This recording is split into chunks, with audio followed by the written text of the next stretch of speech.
The NBA trade deadline is just a couple days away, and there is a lot of buzz about what the Celtics might do. Hello, everyone, and welcome to Boston Balling, your home for all things Boston sports. I'm your host, Gabby Maljanian, currently the host of this show, as well as the Locked On Red Sox podcast, which is a daily show for the Locked On Podcast Network, now the #1 sports podcast network. So make sure you check that out, as well as continue to subscribe and follow Boston Balling on any podcast platform, because I am here Monday through Thursday discussing the latest going on with all things Boston sports. So if you want more deep dive Red Sox analysis, make sure you check out Locked On Red Sox. But if you want my other Boston sports talk, this is the place for you. I will be featuring some big guests along the way. Tomorrow, I have Casey Hudson of Nesson coming on, who primarily is a Bruins reporter there, but kind of does a mix of a lot of different things for them. So she'll be making an appearance to talk Bruins tomorrow. So lots of plans on deck for Boston Balling. But one of the biggest talks this week in Boston sports is the NBA trade deadline, which we are just a couple days away from. And the Celtics could be in the mix to make a trade for somebody. Thursday, February 5th is the deadline. So any moves that are going to happen prior to that. We just saw today the Utah Jazz make a big trade with the Memphis Grizzlies. 7 players involved in that deal, highlighted by Jaren Jackson Jr.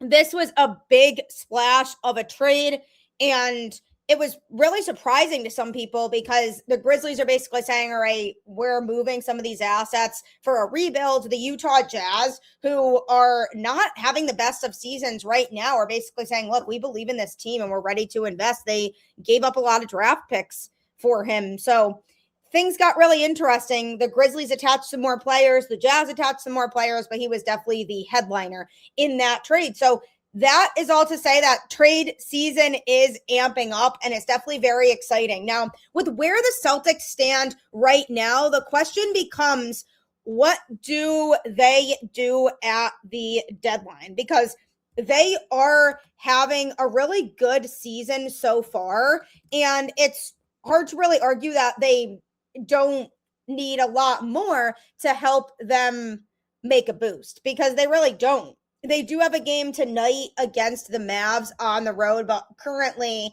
before that game is played, they are currently tied for second in the East with the Knicks at 31-18, with the Pistons still in first at 36-12.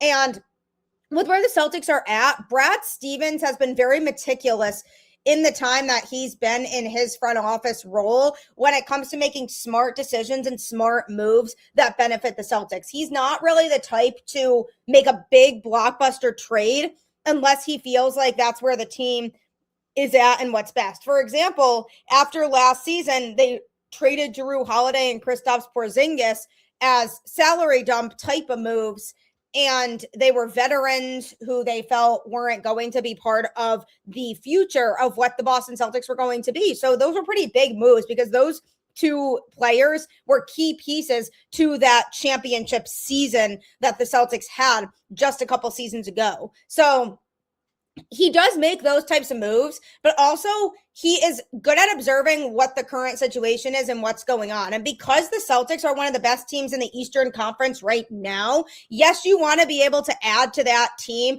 to give you that final boost that you need in order to make a deep run, but you don't want to do anything too drastic to the point where it involves having to give up key assets that are part of that chemistry you've already established. So, for example, when it comes to this Boston Celtics team, there's been a lot of guys who have stepped up and contributed in ways we didn't think they would. The leap that Payton Pritchard has made, Sam Hauser contributing, Anfernee Simons off the bench, Luka Garza off the bench, Neemias Queta in his role as a starting center. I mean, lots of guys who are stepping up in more ways than we could have pictured them stepping up in. And it's been really fun to watch this team this season. So when Brad Stevens goes into the trade deadline, he has to ask himself, well, is it worth breaking up this chemistry that we have going right now to add pieces that could potentially help with a playoff push? Because nothing's a sure guaranteed thing. You could bring a player here and on paper they could seem like the type of player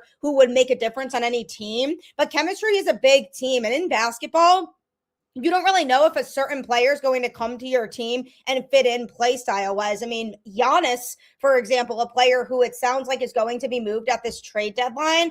He's the type of player who I wouldn't feel convinced that he would fit in with the Boston Celtics and their play style, whereas he could fit in better on a different team. So if the Celtics were to give up the pieces that it would take to bring a guy like Giannis to Boston, how much would that really help them? Because if Giannis comes here and things go south for the Celtics because he's not really fitting in the way that the Celtics had hoped that he would, then they're looking at a situation where they don't feel as confident in where they're at, and they gave up key pieces that could have helped them down the stretch. So you want to be able to find that balance of feeling like you're completing your team and making the moves necessary to be able to make a playoff push and make a deep run, but you also don't want to break up what you already have. And especially in the case of the Boston Celtics, you want to make sure that you're doing what's best for your team at the time. And I could see Brad Stevens saying, well, we have a good thing going for us right now. Why would I jeopardize that by moving on from guys who have really been key contributors in this way? So what we're looking at now is a situation where we identify what the biggest needs are for the Boston Celtics. And truly, the front court and improving the front court depth has been the biggest thing that has been discussed. And I mean, it definitely is the biggest area of need. Neemias Queta and Luka Garza have certainly stepped up in that big man role, but adding more depth to that center position can't hurt. And that's something that I do see the Celtics going after at this trade deadline. Now, keep in mind that what the Celtics are doing right now has been without Jayson Tatum. And the way that they could be playing when Tatum comes back, I mean, I can't even begin to imagine the possibilities there. But based on Tatum's timeline to return, if the Celtics feel confident in Tatum coming back this season, then they will see that in itself as a reinforcement that won't cost anything. I mean, he's a superstar talent, and he would provide a boost to this team no matter what. So if he does come back this season, the Celtics would say, well, we literally have Jayson Tatum coming back, and we don't have to give up anything for him to come back. So if they don't make a move at the deadline and they decide, oh, we want to continue to roll with Queta and Garza, that would also, to me, indicate that they feel pretty confident in Jayson Tatum coming back. So then not having that depth at the center position wouldn't matter as much because they're getting a lot better with Tatum coming back. I don't see them doing that. I still do think they'll find some reinforcements anyway, but it's definitely a topic of conversation to think about is, well, if Jayson Tatum does come back, the thing is Tatum's on the fence. He expressed it last week that he doesn't really know if he should come back this season because he doesn't want to break up the chemistry that this team has. Also, part of that could be that he knows there's a lot of pressure and that there would be a lot of pressure on him to help fuel this team to a championship run if he were to come back this year. And I don't know if he's ready to take on that kind of pressure. So that could also be part of why he's second guessing coming back this season. But him coming back alone would obviously be a reinforcement. The Celtics could go after some center depth at the trade deadline. They originally were interested in Ivica Zubac from the Clippers, and they supposedly made an offer a couple of months ago when the Clippers looked really bad, and it seems like they were willing to move him. The Clippers rejected the Celtics offer, so that's probably not happening. The Chicago Bulls are reportedly open for business at this deadline, but Nikola Vucevic and those discussions haven't really gone anywhere. He's 35 years old and not really mobile, so he doesn't really fit the mold right now of what the Celtics would be looking for at this point.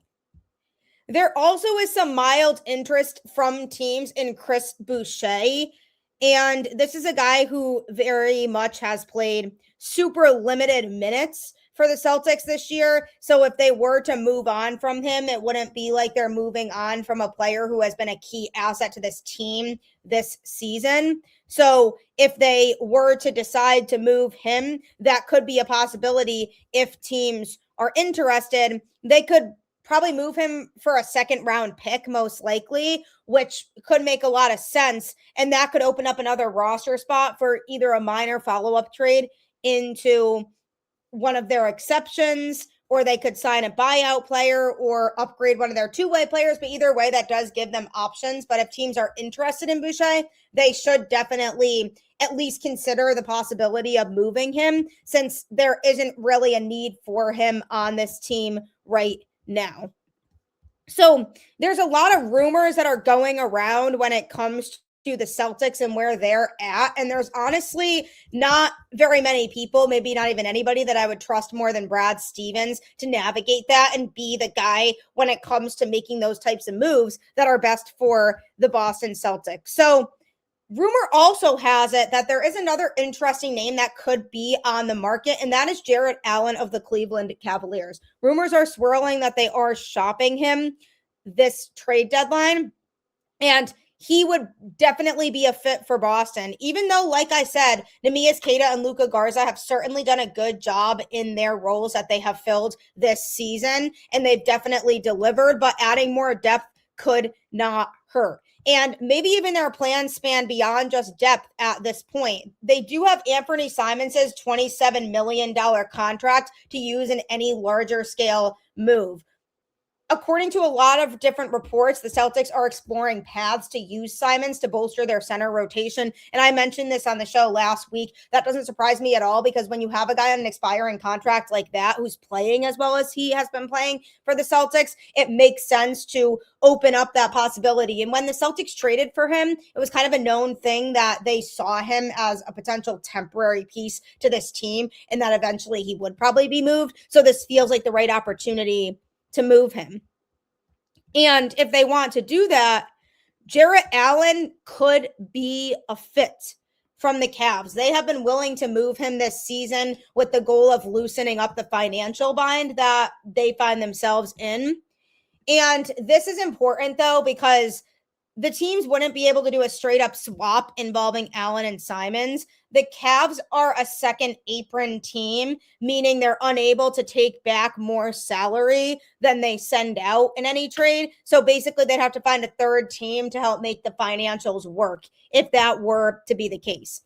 As for Allen's fit with the Celtics, though, he would instantly become the team starting center. And then while you have Queta and Garza, you can still utilize them off the bench. But having a solid center to start would be a game changer for the Celtics team.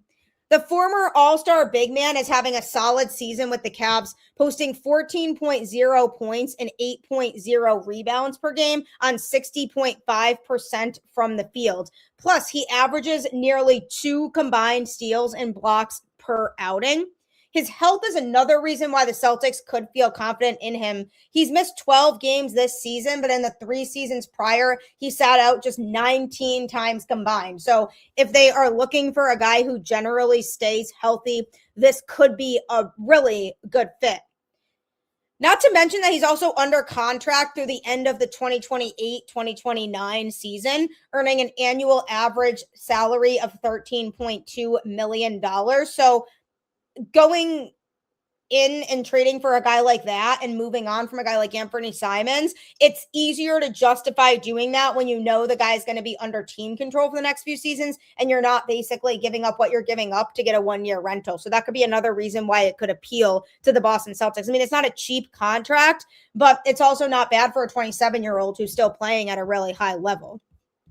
There haven't been any reports that's linking him to Boston, but he could be a really good fit. And since Brad Stevens has taken over as president of baseball operations in Boston, any trade that he's orchestrated hasn't been leaked prior. So there very well could be a possibility that these two teams are talking about it and it just hasn't come out yet. No one knew that Anfernee Simons was an option even when the team was looking to move Jrue Holiday last summer. And no one was talking about the Hawks as a landing spot for Kristaps Porzingis. So those are just a couple examples of recent transactions that have been made under Brad Stevens that haven't been talked about in advance. So we won't really know most likely what the move ends up being because he does work in silence. And all of a sudden, the news will just break that he made a trade. So even though there haven't been any linked reports or rumors when it comes to Jarrett Allen, that doesn't mean it's not in the works. And it could be somebody who could really help the Celtics and benefit them right now at this moment. So coming up, I'm going to be discussing some other possibilities that the Celtics could do and how they handle this trade deadline. But don't forget to continue to subscribe, follow, like Boston Balling on any podcast platform. I am here Monday through Thursday discussing the latest in all things Boston sports, with primarily the schedule being Monday Patriots talk, Tuesday Celtics talk, Wednesday Bruins talk, and Thursday Red Sox talk. So if you want to stay in on all of that action, make sure you continue to follow and tune in on any podcast platform, including YouTube. And you can also follow me on social media and get the latest that way. I am on Twitter at Gabby Maljanian, on Instagram at Gabby_Maljanian10, and I am also on my show's Twitter accounts pretty actively for Locked On Red Sox at LO_Red Sox and Boston Balling at Boston Balling. So make sure you subscribe to both of those shows. Locked On Red Sox is on Monday through Friday, Boston Red Sox show. So make sure to check that out after this as well. The Boston Celtics are approaching the trade deadline in a really good spot in the Eastern Conference. And to be honest with you, prior to this season starting, I did not think at all that the Celtics would be where they are at the trade deadline. I really thought we were talking about a team that maybe doesn't do much to add because they aren't really fully competing and they know that they have Jayson Tatum eventually coming back. And even so, this year probably isn't their year. But because they've been playing so well, and they don't have Tatum back yet even, this is an exciting time to be a Celtics fan. And I'm so excited to see what they do end up doing at the trade deadline, because there are definitely possibilities, including Nets Nic Claxton, who could help solidify title contention for this Boston Celtics team, who, let's just be honest, has exceeded expectations very much so without Tatum. And because, again, going back to the fact that center is the most notable position of need for the Celtics, Nic Claxton could be a possibility. He is a player that the team has been linked to. There are other ones too, but the current Nets big man is the best option for a championship-hungry squad. The 26-year-old former Georgia Bulldog has returned to form after a down season a year ago. He's averaging 29.4 minutes, 12.2 points, 7.4 rebounds, 4 assists, and 0.8 steals per game. And on top of that, he also is shooting 57.5% from the field and a vastly improved 62.8% from the free throw line. So he's also a player who could step in and immediately help the Celtics in an Eastern Conference where they will definitely need an upgrade to the front court if and when they have to battle the likes of, the Pistons or the Knicks in the postseason. Claxton's ability to transition from hoop protector to a defensive big man who can guard perimeter players and against the three makes him an intriguing add to any team, but especially the Celtics. Like I continue to say, while Queta has played admirably for the team to this point and has been a slightly better option on the boards than Claxton, averaging 8.1 rebounds per game, the Nets center is a potential superstar in the making who could flourish and thrive in the system that the Celtics have going for them right now. So that is a move that I could see happening potentially, because not only is he having a good season, but because he has so much more ahead of him, and the Celtics could be trading for a guy who is very much playing his best basketball now, that could help them not only right now, but in the future. So it could be a practical move that the Celtics could feel like might make sense. Then the Celtics could actually accomplish 2 goals at once by offloading that Simons contract that I was talking about. So that could make the deal much more interesting. Claxton carries a similar average annual value to Simons this season, but he comes with 2 additional years of team control before he hits free agency after the 2027-2028 season. So that's the difference, because Simons is on an expiring contract and Claxton is not. They might be more willing to take him on even for that similar value. His raw tools, coupled with playing at a position of need and with 2 years left on his deal after this season, all of that encompasses a player that the Celtics should at least try to talk about executing a trade for as they look to make a legitimate push toward the title this year. And this is definitely a championship that not a lot of people foresaw as a possibility without Jayson Tatum on the floor, myself included, for sure. And while his return still remains uncertain, the team's ability to emerge from the Eastern Conference does not have to be, because if they add Claxton, they'd be improving the front court play right away while also adding perimeter defense.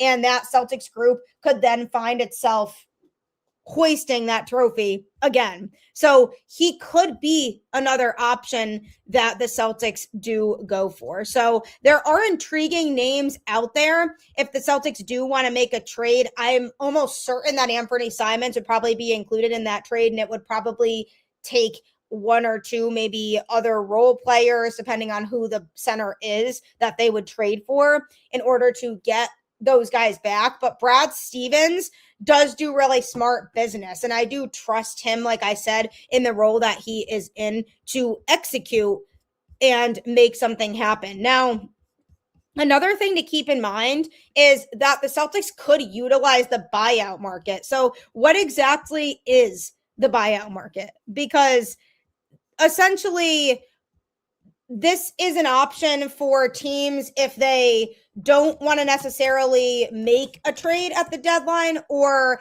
they don't find a trade partner, or whatever it may be. So the NBA buyout market is essentially the period after the trade deadline when teams release veteran players, allowing them to become free agents and sign with playoff contenders, typically on veteran minimum deals, which creates a second wave of roster moves for teams seeking experienced help for the postseason. Key candidates are typically underperforming or expensive players on expiring contracts or non-contending teams, with a crucial deadline of March 1st for players to be waived to be playoff eligible. This market tends to heat up as teams finalize rosters for playoff pushes. So this is also a route that the Celtics could take, because what this would do is, rather than making a trade and giving up somebody at the deadline and risking throwing off that chemistry, they might just wait it out at the trade deadline, pursue a player in the buyout market who they feel like could be a good fit, and then that player is on this team to make a potential playoff push, which is something else they could do. So essentially, it's a mutual agreement between a player and their team to terminate a contract early, with the player giving up some salary for freedom. And it's essentially a clearance rack for veteran players who don't fit the team's plans, often those on bad teams or nearing free agency anyway. And maybe they're at the point where it just makes sense for them to go to a team that is fighting for a championship. When it happens is typically significantly after the NBA trade deadline is over. And like I said, March 1st is the deadline for players to clear waivers and be eligible for the playoffs. So it benefits contending teams because it allows them to acquire veteran talent for minimal cost, adding depth and experience for those playoff runs. And for the players, they get a chance to join a winning team and potentially secure a bigger contract in the offseason. So it kind of works out for both sides in that regard. And when it comes to who gets bought out, it's typically veteran players on expiring deals, often with large salaries that are hard to trade, and also players on rebuilding teams or those not playing significant minutes anyway and maybe could see an increased role elsewhere. So those are typically the types of players that are affected in the buyout market. There are some key considerations because of the new CBA rules. So teams above the first apron, which essentially means the luxury tax line, face restrictions on signing buyout players earning over a certain amount, which levels the playing field, but also limits options in that regard. Also, there's strategic timing to it too, because teams often wait until after the trade deadline to avoid using trade assets, creating more opportunities in the buyout market. So this could be an option that the Celtics do take if they either don't find a suitable trade that they feel makes sense for them to do at the deadline, or they just aren't fully 100% interested in making a move for somebody who's available on the trade market. So instead they say, all right, let's just utilize the buyout market and acquire somebody that way. So that is also a possibility that we could see them do, because the Celtics are in a fun spot right now to where they are competing. They're having fun. They're one of the best teams in the Eastern Conference, and they're doing all of this without Jayson Tatum. So what Brad Stevens does at the trade deadline could go in multiple directions. And I don't really think there's a wrong way to do it per se. There are just some ways to do it that I do feel like are better avenues than others, because the last thing you want to do, like I mentioned earlier, is throw off what your team is already doing by making too many drastic changes. So I do think there is a possibility they make a trade for a center. Do I think it's going to be this huge, glamorous blockbuster trade where the Celtics are giving up all kinds of pieces? No. So I don't think it'll be the best center in basketball, but somebody who can fit well with the Celtics play style and their system and can make an immediate impact now and also potentially in the future, while also being able to maintain a lot of that core, would be ideal. If they make a trade and they move on from Simons and one of the bench players who is maybe from the third unit of players and doesn't really get a lot of playing time, then that to me feels like it would be a good, successful trade deadline for this team. But it is ultimately up to Brad Stevens. And also, to that point, other teams need to be interested in making these trades too, because it's a lot easier said than done to just be like, oh, we should trade for this player. But the other team has to, for one, make that player available in trades. And for two, they have to be interested in what your team has to offer in that trade. So a team could be talking to the Celtics, and the Celtics could be offering up players. And if the team that they're trying to make that trade with doesn't feel like those players per se are the types of players that they could use to improve their team, then they could say no. So obviously it needs to be a mutual thing, and it needs to go both ways. And with where they're at right now, there are definitely a lot of possibilities when it comes to that. So when you look at who's movable for the Celtics, Sam Hauser, potentially, he's making $10 million in the first of his 4-year, $45 million contract extension. He's coming off of a scorching hot January and has really thrived since ending up back in the starting lineup. He is a piece that they could potentially move, but they would have to decide if they feel like they would get a lot of value from him on the rest of that contract that he's on right now. Because that's a big thing with that scenario is, well, since he is on this multi-year contract right now with the Celtics, how do they determine his importance to this team? Because if they want to keep him, then that obviously means that they do see an active role for him over the next few seasons. But if they don't feel per se like he's going to be part of the bigger piece of the puzzle moving forward, then I definitely would see this being a time in which they could trade him, because like I mentioned, red hot January has shown a lot of capability in the role that he's in. So if they were to trade him, this would probably be the time to do it when he is playing at a really high level. So he is definitely a name to keep in mind here. Bigger moves might force the Celtics to dip into their stash of young wings. I already mentioned Chris Boucher, but Xavier Tillman also has played pretty sparingly this year and could be moved if the team needed to cut salary, but both of those are on minimum deals. It would just be more, okay, well, Tillman doesn't play a lot of minutes as it is, so if we trade him at this deadline, it wouldn't drastically change our ability to make a playoff run because we're not really leaning too heavily on him.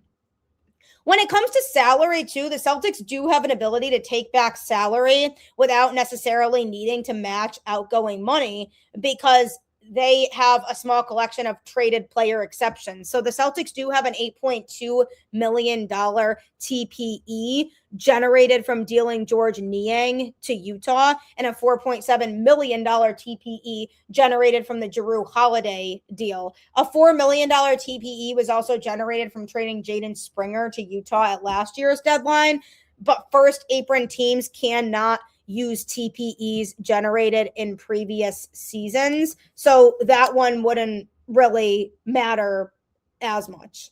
So essentially what that means at the end of the day is that they have some financial flexibility here should the Celtics utilize a TPE, they cannot scale back above the second apron, which wasn't even a consideration after the team worked so diligently to get off that spot this past summer.